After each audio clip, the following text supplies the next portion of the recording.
Et bienvenue dans cette nouvelle vidéo, troisième épisode de notre série sur l'intelligence artificielle autour du tic-tac-toc. Aujourd'hui, dans cette vidéo, on va rajouter l'interface. On va utiliser une interface console très simple. Je vais vous montrer comment coder ça avec une librairie .NET. Et dans la prochaine vidéo, on va rajouter enfin notre AI. On va commencer par ajouter des agents. Ici, dans cette vidéo, l'agent sera humain. Donc on va coder une interface qui va prendre en input le clavier. Allez, c'est parti!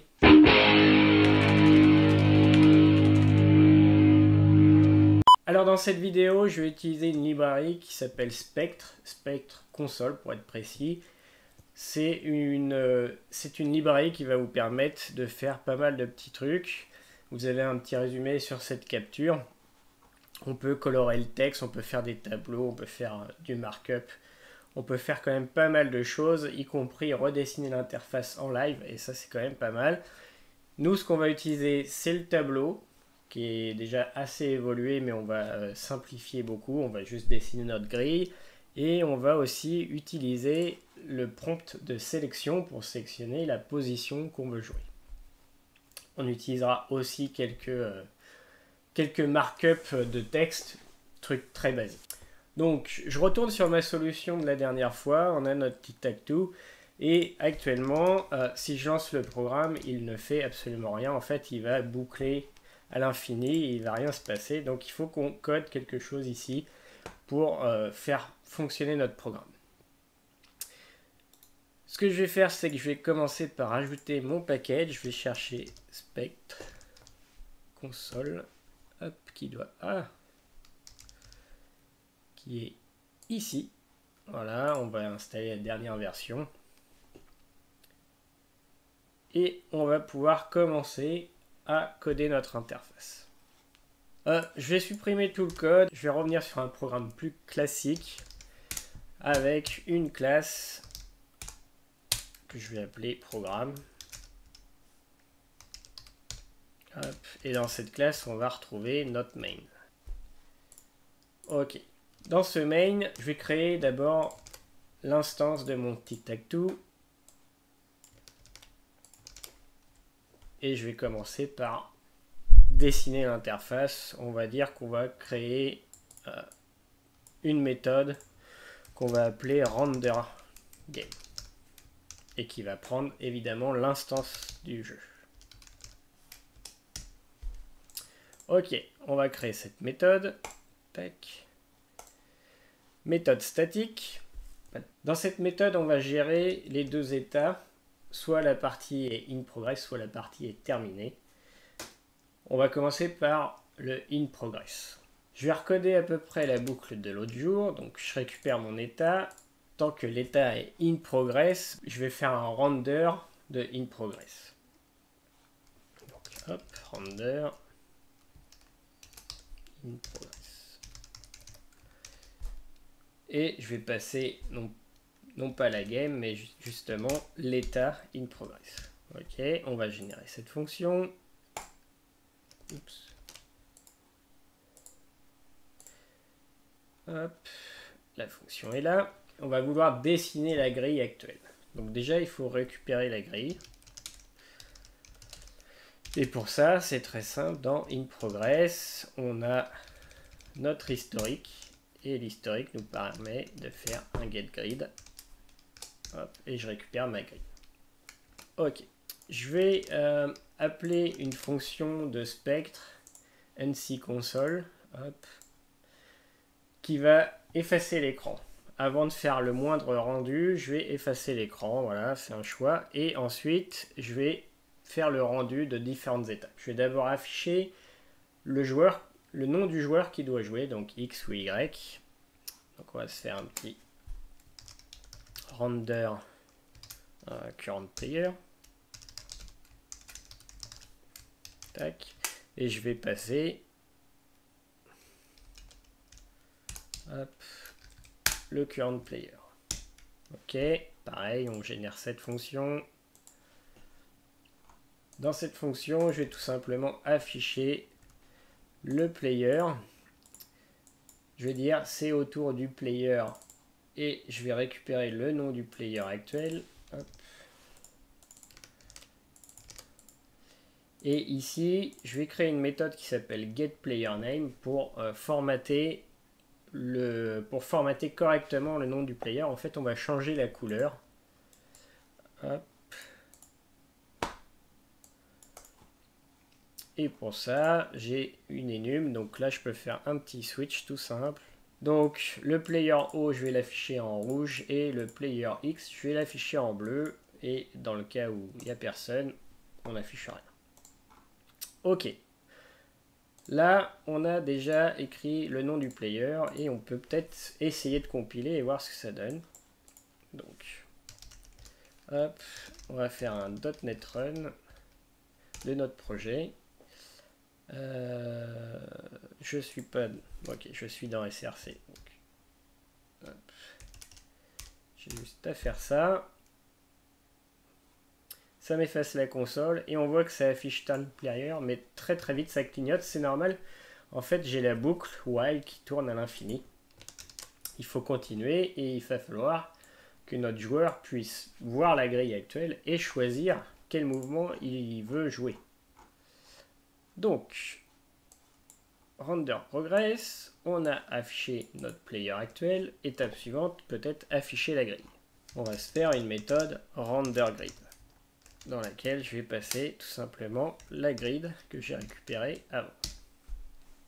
Ok, on génère cette fonction qui est où? Hop.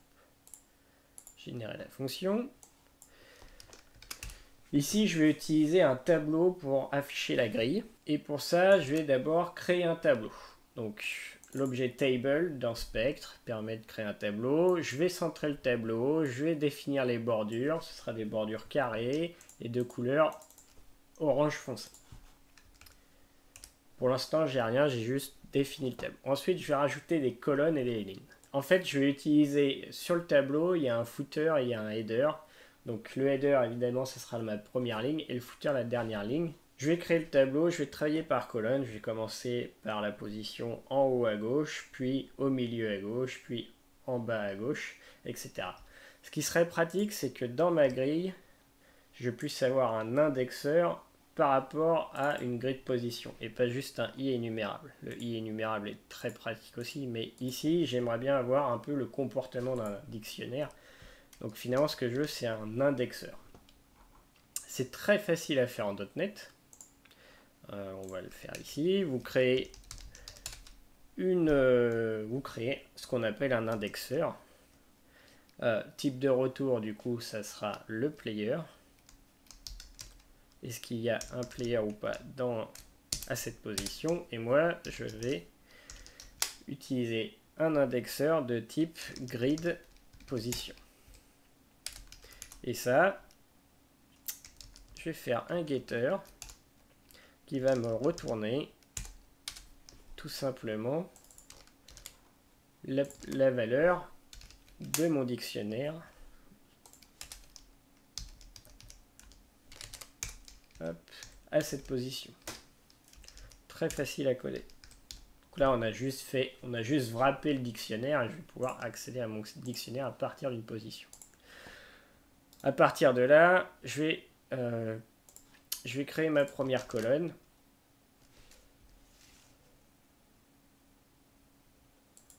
Hop, ici, j'ai oublié que le player pouvait être nul. Donc, s'il est nul, je vais bien afficher à rien dans ma grille. Tac. Du coup, j'ajoute une colonne. Première position en haut. Je récupère le top left, puis je fais le footer. Et je ferai la position au milieu. Donc, la vraie donnée du tableau, finalement, je la mettrai un petit peu après. Et je vais centrer tout ça. On va faire la même chose pour la colonne du milieu. Hop, top center, bottom center. On va faire la même chose pour la position de droite. Et enfin, on va s'occuper de la ligne du milieu. Et donc là, je vais donner les données. Je vais rajouter une ligne dans mon tableau. Pour l'instant, j'ai utilisé que le header et le footer. Et je vais rajouter une ligne en plein milieu. Hop. Alors, le formatage n'est pas terrible. On devrait plutôt être sur quelque chose qui ressemble à ça. Voilà. Donc, j'ai créé mon tableau. j'ai rajouté une première colonne, une deuxième colonne, une troisième colonne. Dans ces colonnes, j'ai directement fourni le header et le footer, donc les positions en haut et en bas. Et enfin, je rajoute ma ligne du milieu avec les valeurs pour le milieu. Pas mal. On peut aussi tester ça, mais pour l'instant, ça va forcément afficher pas grand-chose. La grille va être vide. Mais on voit la grille apparaître. J'ai bien ma grille de 3 sur 3. Super. L'étape suivante, c'est peut-être de pouvoir afficher une sélection de positions. Je vais créer une méthode qu'on va appeler prompt available move. Je vous rappelle que dans la grille, je suis capable, grâce à la grille, de récupérer la liste des moves qui sont encore disponibles. Hop, moi je veux générer ça. Voilà. On va générer ça. La liste des moves disponibles, je les récupère grâce à la grille et c'est toutes les empty cells. Je peux jouer toutes ces positions. Je vais utiliser un prompt de Spectre. ncconsole.prompt qui prend en paramètre plusieurs choses.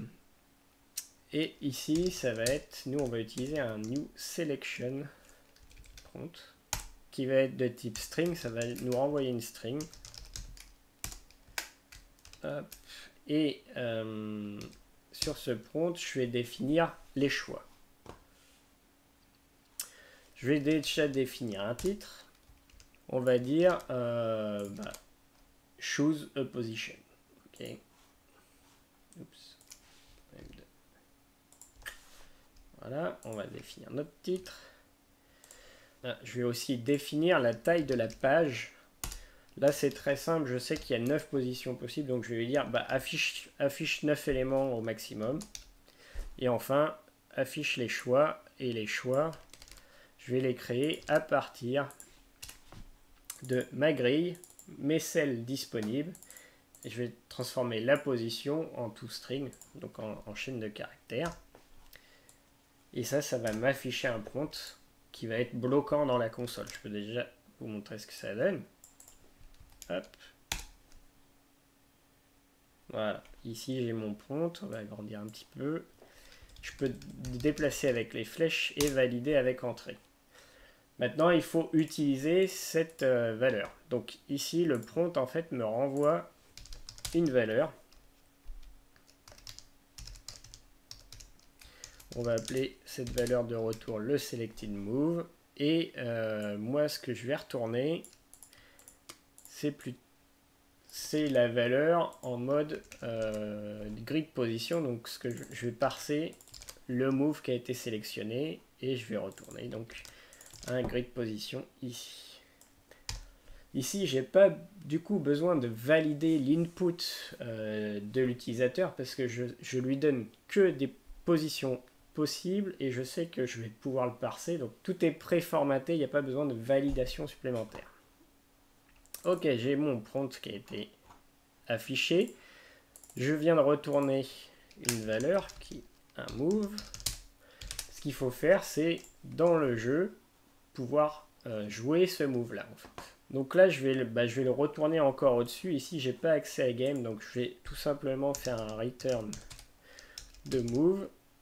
Hop, ici on va changer le type et c'est le render in progress va me retourner un grid position. Ce grid position, je vais pouvoir l'utiliser dans ma boucle. Ici, pareil, je récupère le move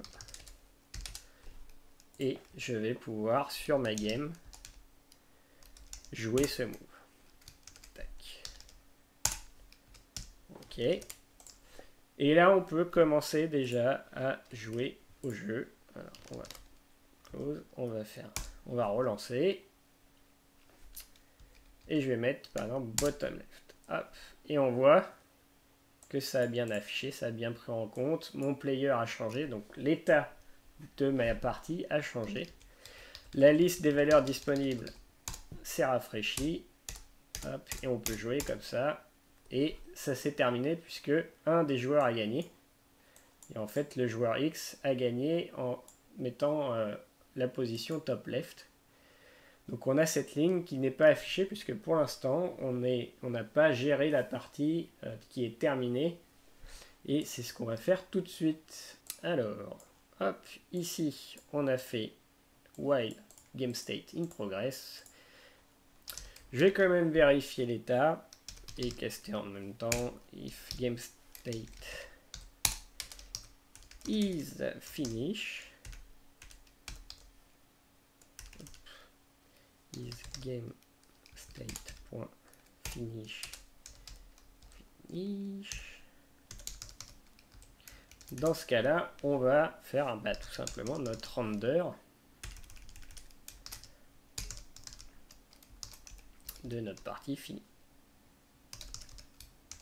Et on va passer cet état. Hop. Ok, je génère cette fonction. Cette fonction, qu'est-ce qu'elle doit faire? Il n'y a plus besoin d'afficher le player qui doit jouer, puisque c'est terminé. Donc, on va afficher plutôt un petit message de qui a gagné la partie, ou est-ce qu'on est en égalité. On va redessiner la grille, puisqu'il faut afficher la dernière position, la grille finale finalement. Et puis peut-être, est-ce qu'on veut refaire une partie ou non. Pour ça, je vais d'abord commencer par effacer l'écran, comme pour le progress. À la place d'afficher le nom du player actuel, je vais afficher un message qui dit que la partie est terminée. Et pour avoir le même rendu, je vais sauter quelques lignes et afficher la grille. Ok, render grid. Ici, on peut passer directement la grille. Donc, dans Finish, on a évidemment l'historique et je peux faire un get grid. Hop. Donc là, en fonction du résultat de ma game, je vais afficher si les joueurs sont en égalité ou si un des joueurs a terminé la partie. On va faire un if finish.outcome, le résultat is tie is game outcome tie. Hop. On va commencer par tout simplement afficher une ligne qui dit que la partie est en égalité. On va faire la même chose, mais cette fois pour une victoire. Hop. Et cette fois, je vais afficher quel joueur a gagné. De la même façon, centré. Je vais, après ça, tout simplement sauter une ligne. Ok, écrire une nouvelle ligne. Puis, je vais demander si on veut rejouer une nouvelle partie. Donc, on va créer un nouveau prompt avec deux choix. Hop. Je vais avoir deux choix, yes ou no. Si c'est yes, du coup, je vais retourner true. Ici, je vais changer. Je vais mettre un booléen. Et donc, mon render finish va me renvoyer un booléen pour me dire « Ok, tu dois rejouer une nouvelle game ou pas ». Il faut évidemment prendre en compte ce choix. Hop, il est où mon render game? Voilà. Var play new game égale, on a notre valeur. If, hop, si on veut jouer une nouvelle partie, c'est tout bête. On va new game. Tac. Voilà. If new game, on reset la game et on n'oublie pas de boucler. Donc, hop, de faire une nouvelle fois le render game. Hop.